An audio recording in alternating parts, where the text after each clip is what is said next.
Hey y'all, it's Cassie or Florida Gardener, whichever one you know me as. I figured I would take y'all along today as I am prepping for my fall garden. And some people are going to go, oh my goodness, it's June. There's no way it's time to start getting ready for our fall gardens, but it is. And one of the main reasons that I say that is because if you go on seed websites right now, a lot of the cool vegetable crops are starting to say sold out. Those are things like broccoli, cauliflower, cabbage, onion seeds, lettuce seeds hardly ever sell out, Swiss chard, celery, carrots. I'm trying to think of other things that we grow here in the winter, but those are the main things that I grow. And so when you go on the websites that you typically order from, you'll start realizing that a lot of those seeds are sold out. And one of the reasons for that is because Florida is one of the only places that doesn't grow those crops in the summer, in the spring and the summer. Most places up north are growing those right now because they can't grow vegetables in the fall and winter like we can. So we're going to grow those vegetables that they're growing right now in the fall and the winter. And that's where a lot of people mess up gardening in Florida, is because they're following somebody who lives farther north than we do. And so they're trying to grow broccoli in Florida and it's bolting and they're having a lot of issues. So I just wanted to hit on that. I actually typically order my broccoli, cauliflower, cabbage seeds back when I order my spring garden seeds. So like when Baker Creek or High Mowing, those are the two main, and Hoss put out their catalogs. Hoss doesn't put out a catalog anymore, but they used to. When they put out their catalog saying, hey, these are what varieties we're offering for 2025, I go ahead and place my order for not only the spring and summer garden, but also for the fall and winter garden, because I know that some of those varieties are going to sell out before I actually start planning my fall garden. Like last year I grew a pea and it's like PLS 65 or something, and I probably have that all off. But I did seed save, luckily, because I went on High Mowing to buy those peas again for this year, and it was like 2 weeks ago when I went on, and they're already sold out. They had like 2 pea varieties available that I wanted or would switch for that variety. So that's just something to think about. But, and this is going to blow some of your minds, it is time to start our tomato seeds, and that's mainly what this video is going to be about. If you plan on growing a fall crop of tomatoes, now I have not done this for several years. I have not grown fall tomatoes, but this year I'm going to, and I'm just going to grow a small amount. Like I have 4 seed trays that I'm going to plant, and that's it. And when I say seed trays, I mean like 6 cell seed trays. So for my birthday, and this was really like sad almost, because I've been gardening for 10 years, and when I started seed starting, I got solo cups, and that has been my jam, or seed starting trays that I've saved when I've bought already started plants. But I decided for my birthday that I was going to upgrade to the Bootstrap Farmer seed starting trays with the domes and the different seed cell trays. I bought the 6 cell seed trays. They're just smaller. They're basically what I already used.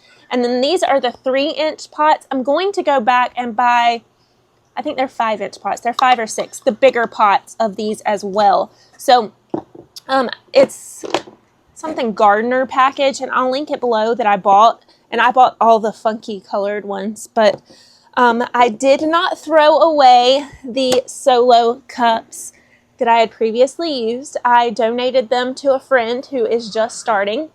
I also will be getting rid of my, this is so sad because I've been using them for so long, so they're like part of me and that's what I know. But my little greenhouses that I grow in on my back porch, they went to a friend also, and all of my old grow lights. So I also, for my birthday, got the Sunco grow lights. So I'm upgrading my shelving and my grow lights. I have not figured out how, because this is a screened-in porch, I'm going to start my seeds in those and hold in the heat. So I don't know if I'm going to buy one of those walk-in greenhouses so that I can still do it on my back porch.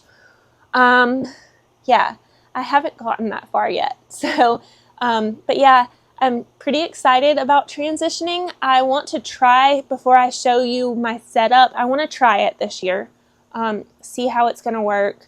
I'm going to try the Sunco lights to start a few things for the fall garden. You really don't need grow lights to start things for the fall garden because we have the sun. As long as you can sit them out somewhere where they're not going to get too hot, your seeds will start.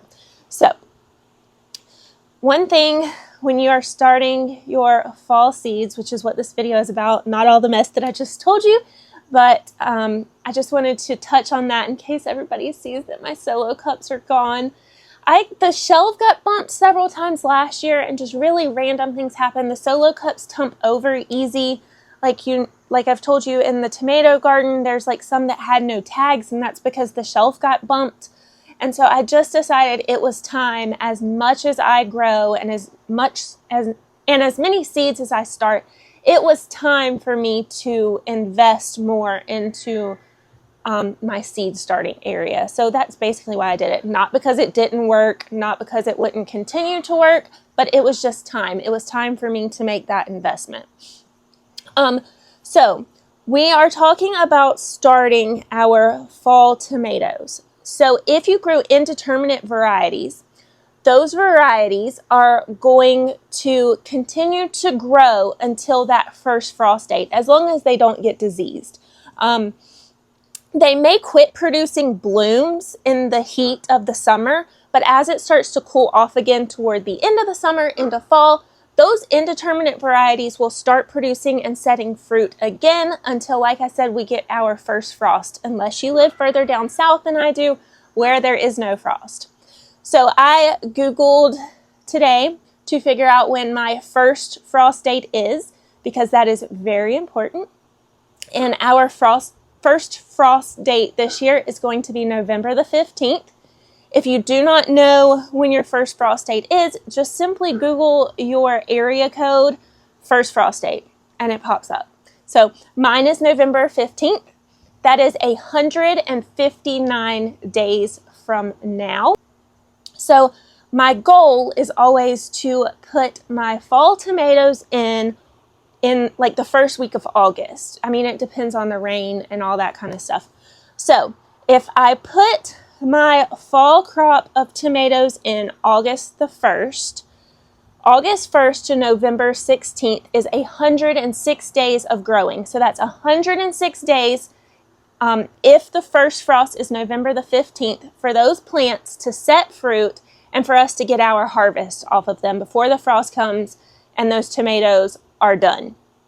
So if we're trying to have our tomatoes in the ground by August the 1st, we have 7 weeks until August the 1st to get our seeds started. So tomatoes are one of those things that takes a little bit longer for the plants to get to the size that you want to transplant.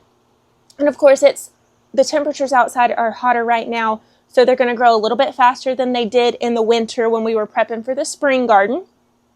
So we have 7 weeks. And typically when you start your tomato seeds, you want to give them 6 to 8 weeks to get to the size for transplanting. So I'm going to start my fall tomato seeds this week. If you live near me, we have a week or two, of course, to play with that you can start those seeds. If you live below me, you have 1 to 2 more weeks than I do to get those started. If you live above me, you're probably 1 to 2 weeks behind me. You should have started them 1 to 2 weeks ago because we're the opposite of what we were during the summer. Anyway, so August the 1st is when we want to have them ready to transplant out. We have 7 weeks, like I said, so we want to get those started. We have 106 days from August the 1st to November the 15th. So when you choose varieties, that's really important. You can go to the store and look this up as well. I just went through my giant seed box. I'm a member of the Hoss Seed of the Month. I randomly buy seeds all the time. If I'm in a store, I go through them. If I am like, oh my goodness, I need a Baker Creek seed, then of course, you know, you got to add a bunch to your cart. So I went through, and for the fall garden, I would suggest doing indeterminate varieties because they have a shorter production date and you're going to get more fruit at that one time. I mean, y'all know I love a determinate variety anyway, but you'll just get more fruit for your time. And so that's why I would stick with determinate varieties in the fall. But like this is an indeterminate variety and it has 80 days. So when a seed packet says 80 days to harvest, that does not mean 80 days from the time you start your seed to harvest.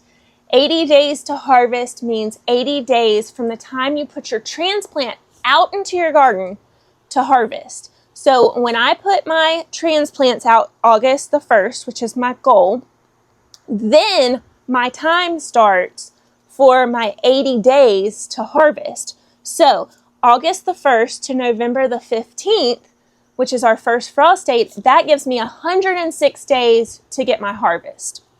So I went through and chose determinate varieties that have low days to maturity levels. So this is the Homestead tomato. I'm growing this one this summer.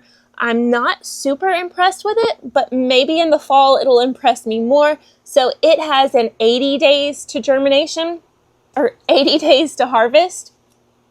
And then I'm going to go with the Halcinator. A bunch of people are growing this one. They're really impressed with it, so I'm going to try it as well. It has 68 to 73 days to maturity, so it's a lot shorter, so we'll definitely probably get a really good harvest off of these.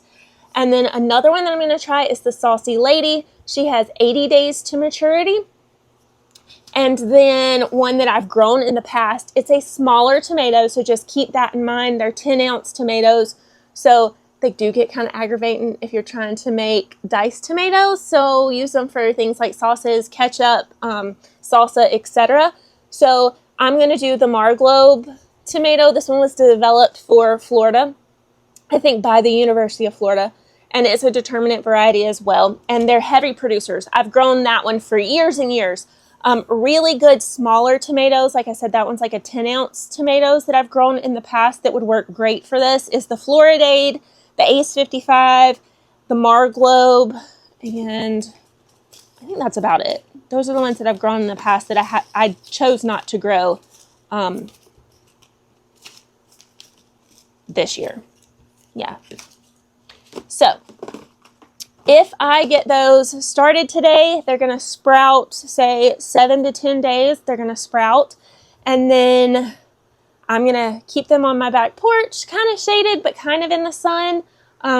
As they grow, of course, watering them and taking care of them and fertilizing them. And then by August the 1st, we will transplant them out into our garden. We have those 80 days, because I think the most any of them are 80 days to maturity from the time I transplant them out.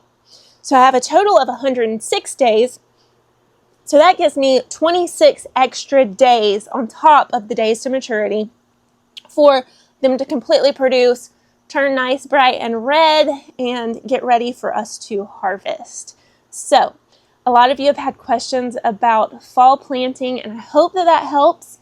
Like I said, I have a ton of videos on starting seeds, so I don't think I'm going to go through that with you, but I'm going to start them in these smaller 6 cells. Once they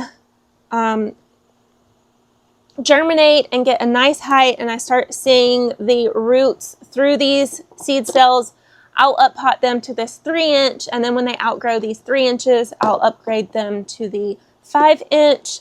I love these trays because they came with these nice giant humidity domes, and they're super thick and sturdy. So I shouldn't need a heat mat because this is on my back porch and it's summer. Like, we shouldn't need added heat like we do when we're starting seeds for the spring. So I hope that answers some of your questions. If you have questions, as always, drop them in the comments and I'll do my best to respond with a comment. If that's not enough, of course, I can always make a video.